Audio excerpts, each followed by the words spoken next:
En théorie, comme c'est raconté, c'est plausible. Jones, il a aucune idée de qui je suis. Quoi le mieux entre ramener Georges Saint-Pierre ou John Jones? Ils habitent dans des endroits vraiment pourris, eux, tu vois. Et on est là parce que le buzz est mondial, la Grinta. Salam la famille, aujourd'hui on se retrouve à l'avant-première de La Cage Netflix. On va vous montrer un peu les insights comme d'habitude. On va vous donner notre avis si c'est pété. On vous dit c'est pété. Non mais la vérité. Ok, mais si on n'aime pas, on n'aime pas. Mais pourquoi t'appuies sur le pété? Si c'est pété. Non parce que cette série elle est attendue au tournant. C'est vrai. Elle est attendue au tournant par tous les gens qui nous regardent, tous les gens qui ne regardent pas aussi. Donc si c'est nul on vous le dit. Si on aime bien on vous le dit. On verra. On est vrai. On est vrai. On est vrai. Donc les gars, venez, on y va tout de suite. Let's go. D'abord, moi, cette projo, elle me tenait vraiment à cœur. Parce qu'il y en a beaucoup d'entre vous que je croise dans les événements. Et en fait, vous êtes les premiers, avant même que je commence à tourner, à m'avoir dit alors, Franck, c'est quand? Quand est-ce que ça sort? Est-ce qu'on peut être dedans? Il y aura qui? Montre-nous des images. Et donc, je m'étais dit, il faut que je vous montre à vous en premier avant tout le monde. On va en montrer que 3. Ce qui est déjà plus que ce qu'on va montrer à tout le monde, parce qu'à notre grosse avant-première, on n'en montrera que 2. Donc là, vous allez voir les 3 premiers, c'est déjà beaucoup. C'est une grosse frustration pour moi, parce que le 4 est mon épisode préféré, et le 5, il y a l'arrivée de John Jones, qui, je pense, va vous faire kiffer. Donc ça sera pas ce soir, il faudra attendre la sortie.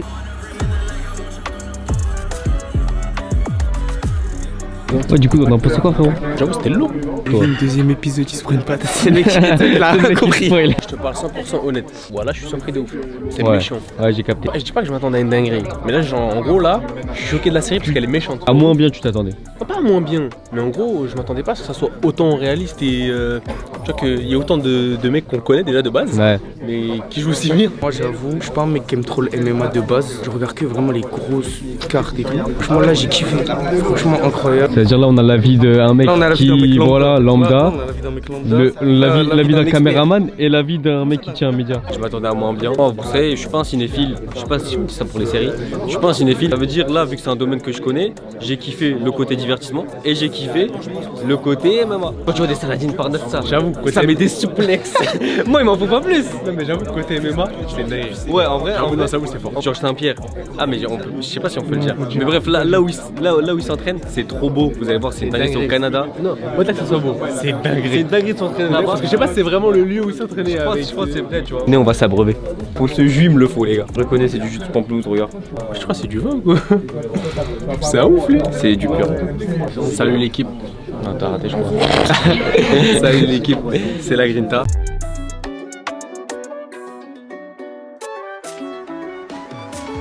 Et on est là parce que le buzz est mondial, la Grinta. Merci. Je sais, ils vont couper, je le dis quand même. C'est une dinguerie, ça fait 3 fois que tu fais ton speech, 3 fois que tu spoil des trucs, frère. Mais parce que, frère, je viens de le voir, je suis. Alors, le jus? Le jus, il est pas mal, il est pamplemoussé. Les gars, c'est pas comme lui, regardez, il est 23h, il boit du jus de pamplemousse. Buvez de l'eau, les frères. C'est bien, ça fait du bien, ça nettoie l'estomac, tout ça, on en a besoin.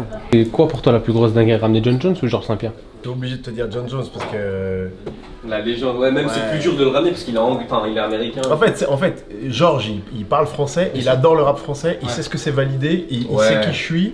On se parle, ça va assez vite en fait. Comme l'a dit Antoine, il a organisé le call, on en a parlé et c'était parti, tu vois. Ouais.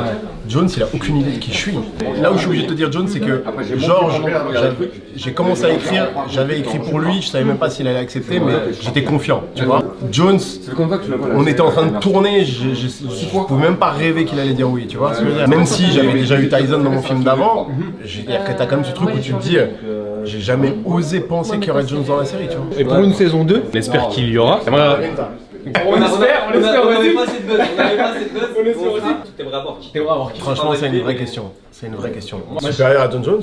C'est Connor. Khabib. Ouais, Connor, Khabib c'est compliqué. Connor c'est possible. Mais Connor, j'avoue que ça me fait pas ultra kiffer quoi. Ah ouais, mais pour les fans. Ouais, mais tu te rends pas compte que ça Connor, c'est dingue. Je trouve que maintenant l'image qu'il avait elle est dure quand même. Moi je vois plus un mec qui tire les cheveux des meufs en soirée que.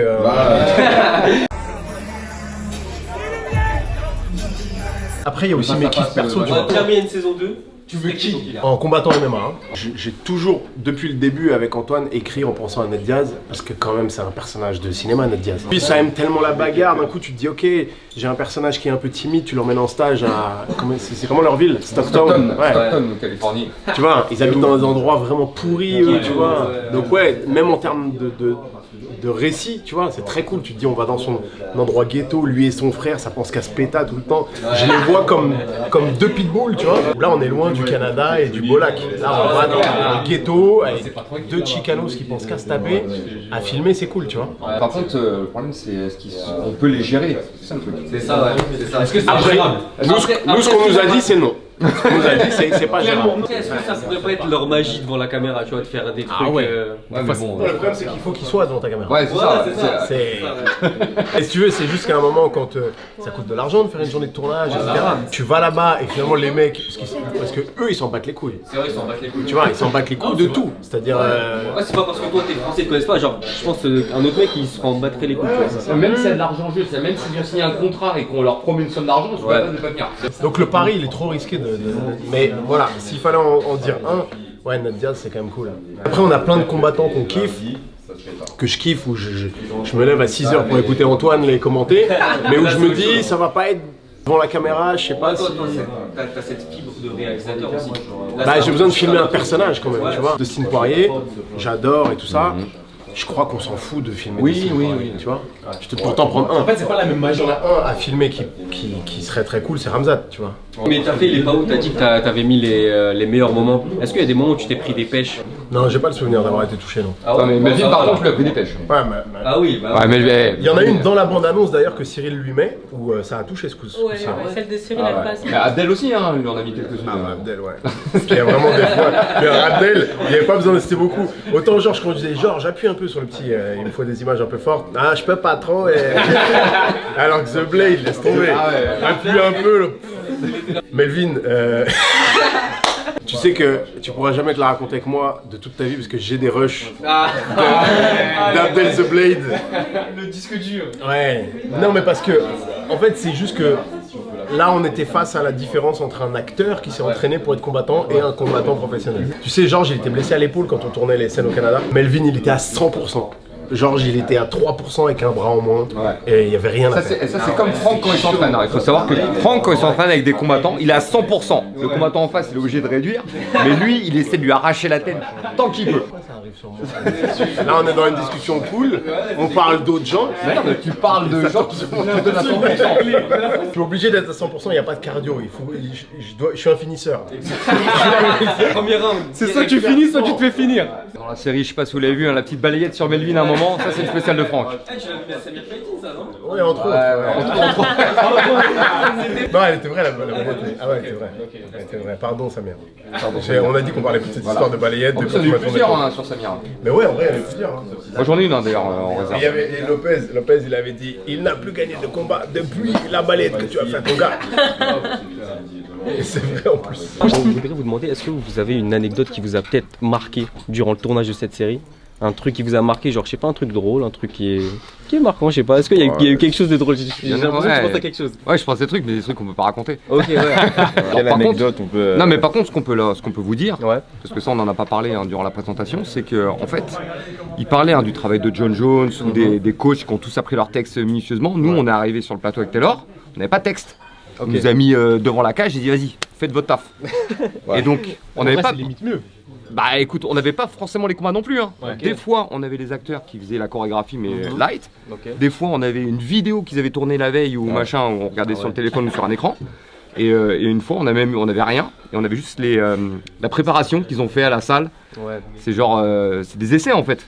Et nous, on a commenté les essais.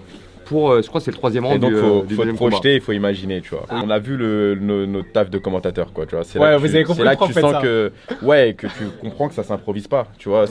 Tu te mets pas devant la cage et tu te mets à causer, quoi. Tu vois. Non, c'est clair. On a vraiment vu là que fallait que c'était un boulot et qu'il fallait savoir quoi dire, tu vois. Après, je pense que vous en avez aussi tellement vu que d'une certaine manière, ça doit sortir tout seul. Bah, c'est ce que nous a demandé d'ailleurs Franck. Ressortez toutes vos phrases typiques, voilà, c'est ça.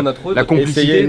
En gros, soyez vous-même. C'est ça en fait. Soyez ce que vous êtes au quotidien. Bah, nous, Voilà. on vient de visionner les 3 épisodes, c'est ce qu'on a ressenti. Voilà, même vous ça étiez va, pas d'accord on aussi a sur le raison. troisième round, Taylor qui dit Ouais. non, moi il le prend direct et tout. Voilà, comme dans la exactement. C'est ça. C'est quoi le mieux entre ramener Georges Saint-Pierre ou John Jones? Franchement, les deux sont bien et ils sont différents. Donc Ouais. c'est difficile d'en avoir un mieux parce que c'est deux personnages très différents. Ils amènent tous les deux quelque chose de très différent. Ouais. John Jones, quand lui il arrive à la fin, le truc qu'il amène, bah je pense que c'est un truc dont tu as besoin, personnage principal.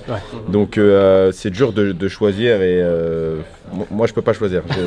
Non mais par contre je veux dire, Georges Saint-Pierre c'est une évidence malgré tout. C'est le premier auquel on a pensé. Pourquoi? Parce qu'il parle français. En plus il est acteur, en plus il est une légende. Donc, et c'est un bel ambassadeur pour la série. Tu vois, c'est un bel ambassadeur pour la série.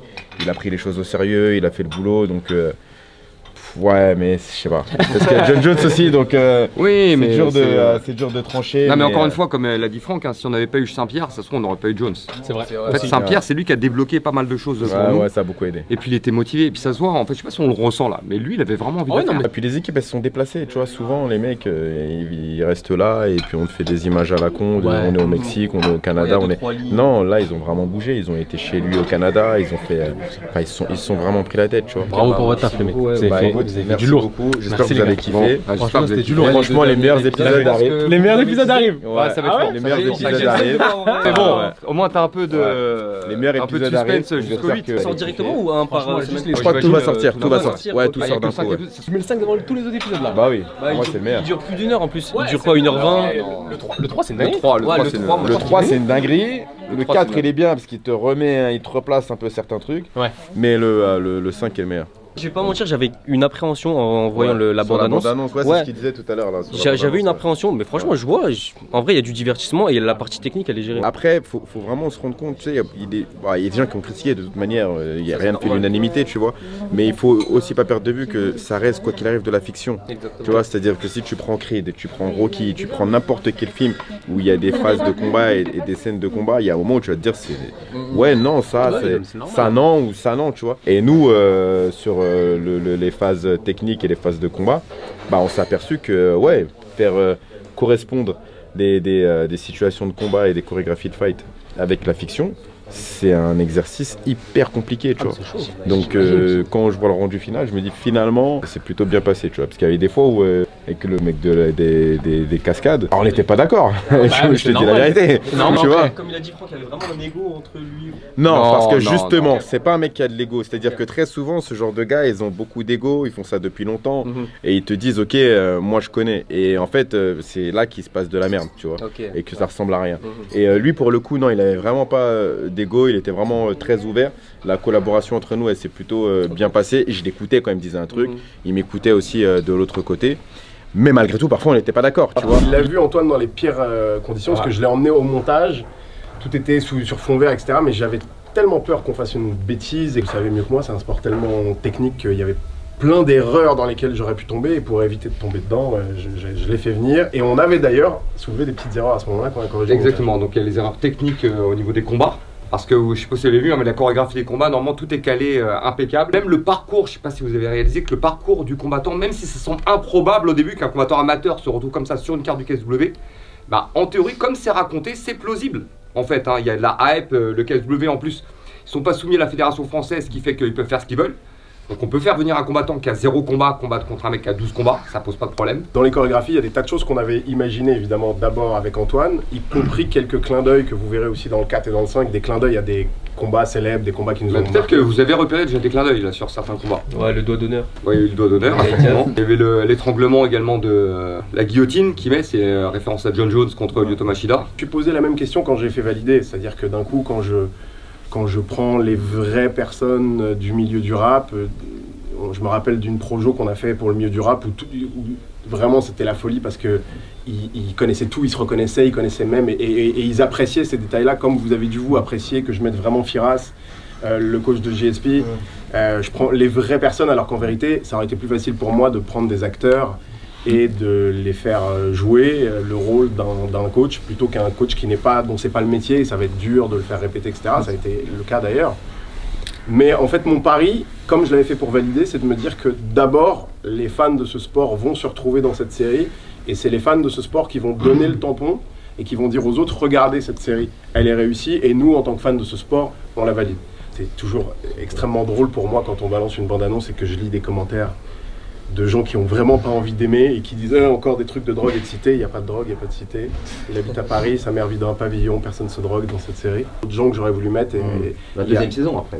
Ouais, et peut-être 2 ou 3 même, mais c'est vrai que je suis déjà très content de tous ceux qu'on a pu avoir, mais tu vois, à chaque fois, il faut trouver un petit écrin pour lui, tu vois, il y a des tas de moments, par exemple, Baki n'est pas, enfin, il apparaît, mais à un moment, mais Baki est pas là, alors qu'il avait très envie d'en être, mais il s'entraînait avec Ramzan. Nassourdine, par exemple, il avait son frère qui combattait. Il combattait dans le coin de son frère le jour où il y avait une place pour lui, donc à chaque fois, il faut que ça corresponde avec...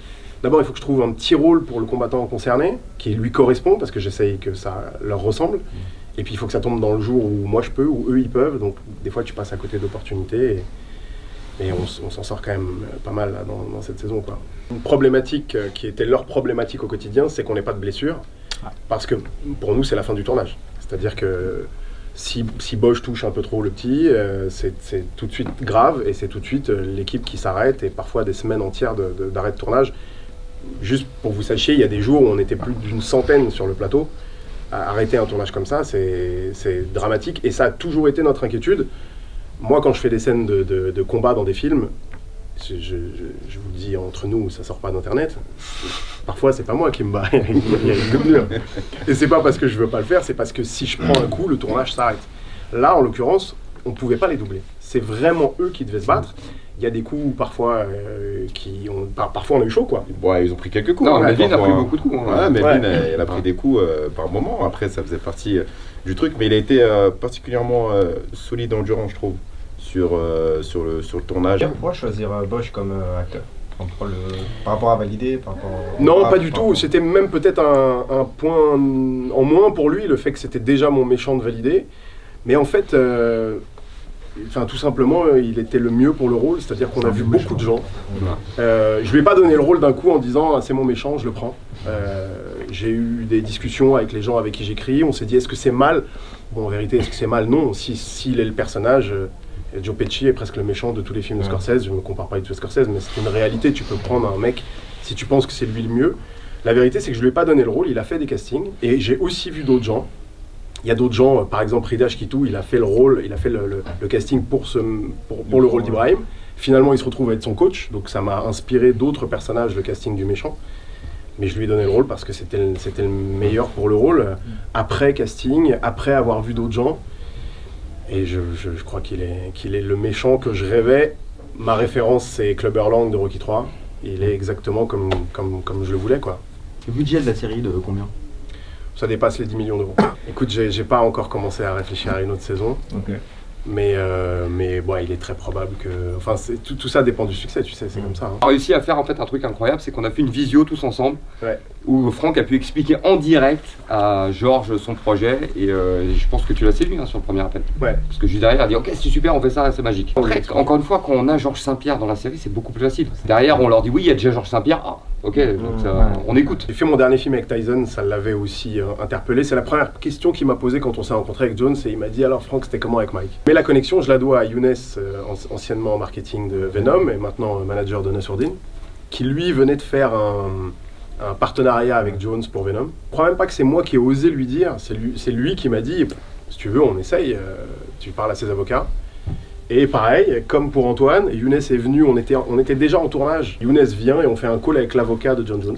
Bah ouais, on arrive à se faire prendre au sérieux parce que les mecs tapent mon nom et qu'ils voient quand même que j'ai fait des choses qui ont marché en France, que mon dernier film il est avec Tyson, on leur explique qu'il y a Georges Saint-Pierre dans cette série. Il veut savoir quel va être son rôle, il veut savoir qu'est-ce qu'il va avoir à jouer.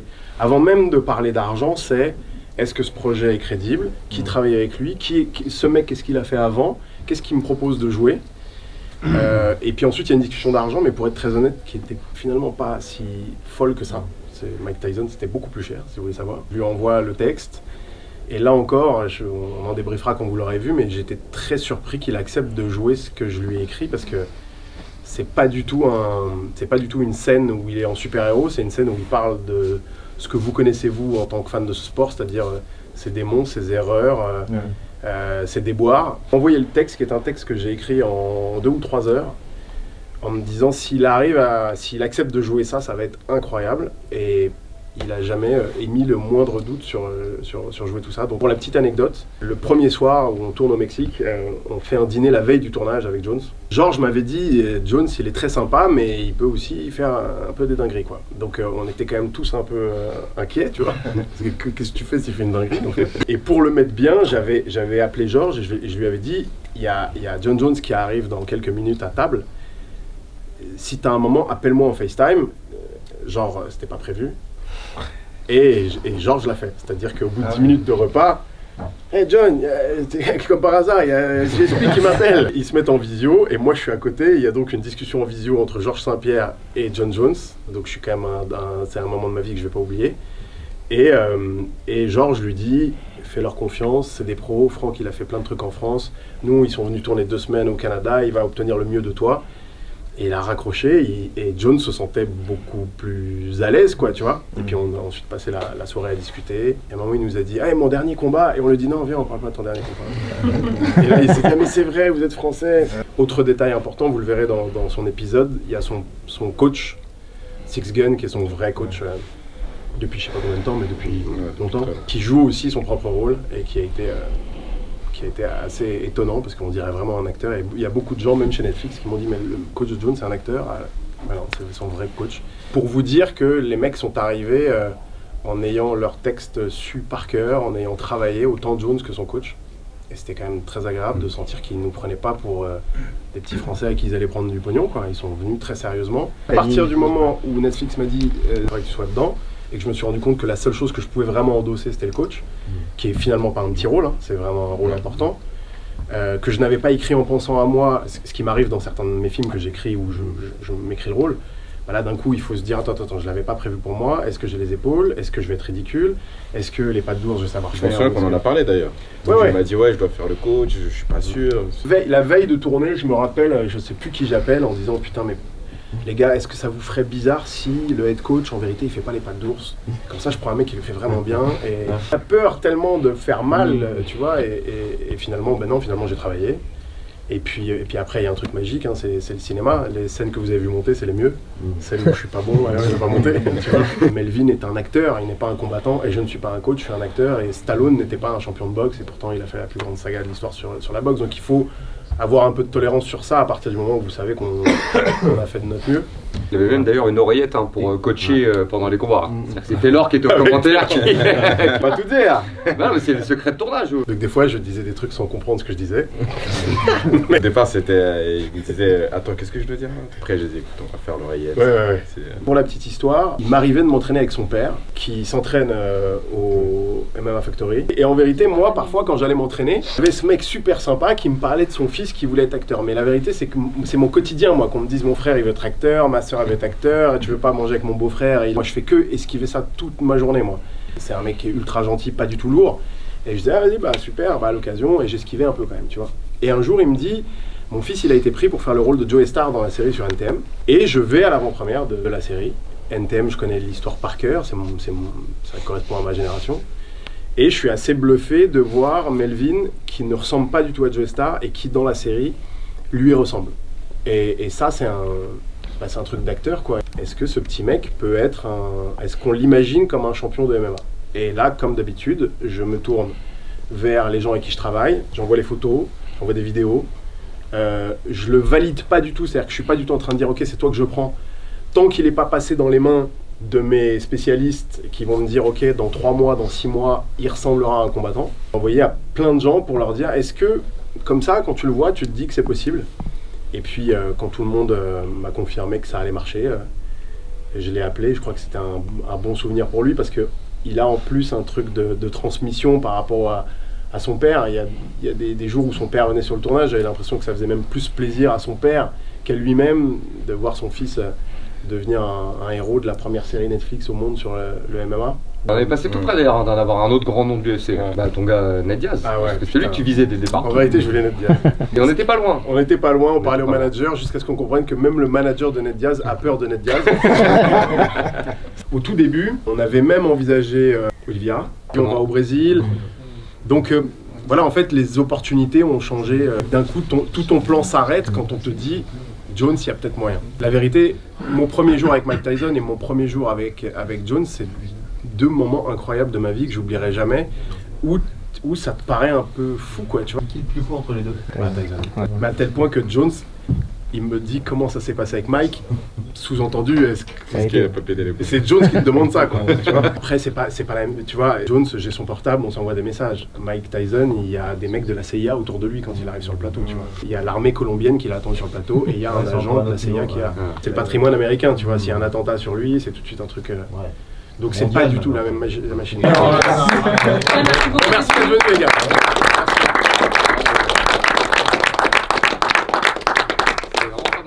Non, en tout cas, merci beaucoup les gars. C'était lourd. Et c'était lourd, vraiment. Merci d'être venu. Nous on dit avec sincérité, on a kiffé. On a kiffé. Ouais, c'est gratuit. Bon les gars, C'est gratuit. c'est toujours plaisir. Salut les gars. À la prochaine.